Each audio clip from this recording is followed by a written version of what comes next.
Welcome to Module 1.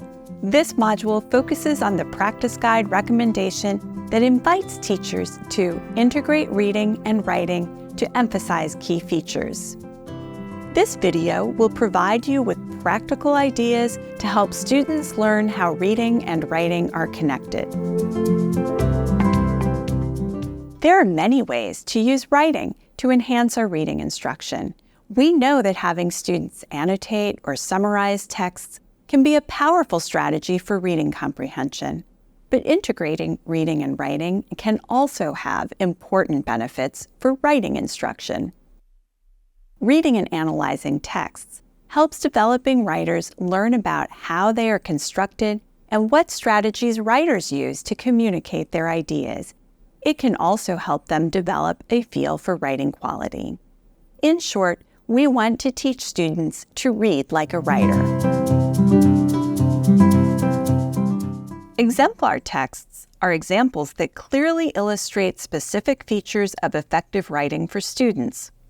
Sometimes exemplar texts are referred to as model texts.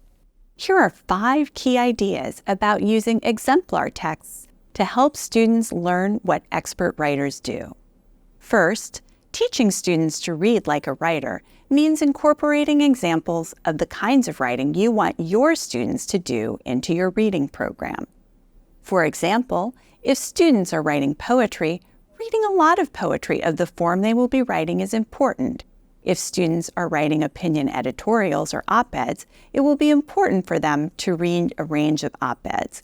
Second, exemplar texts can take the form of professionally published pieces. But teachers' writing and students' writing also serve as examples, as long as the writing is appropriate for the student's reading level. Offering students a range of exemplars of the same genre helps students to emulate what they have read, as well as stretch their thinking about what to write and how to write about it. Third, exemplars help to reveal the writer's craft. For instance, op-ed writers think about who their audiences will be and choose words, sentence structures, and punctuation to help evoke a response to the issue at hand.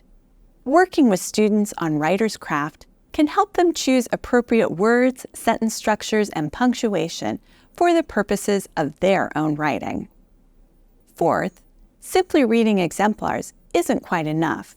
Annotating exemplars with students can make the writer's choices more visible.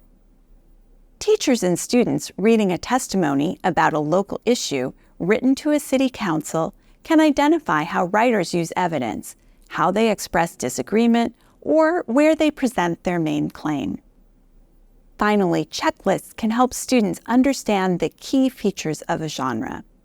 For instance, the practice guide provides lists of text features that could be transformed into a checklist that a student could use as they plan and draft their writing. They may also use such checklists as they analyze their own and others' writing.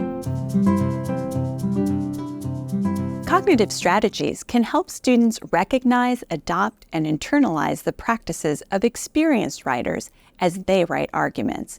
But what exactly are cognitive strategies? Cognitive strategies are what writers might say to themselves inside their heads when composing, what readers think when annotating texts, and how writers generate ideas for their writing. Some cognitive strategies make visible the invisible processes of writers, for example, considering who the audience is.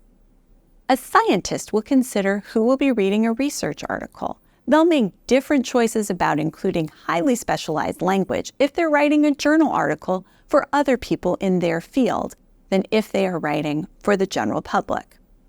Similarly, an op-ed writer may make different choices if they're writing primarily for an audience that is sympathetic to their views than they would for an audience who is likely to take a different position.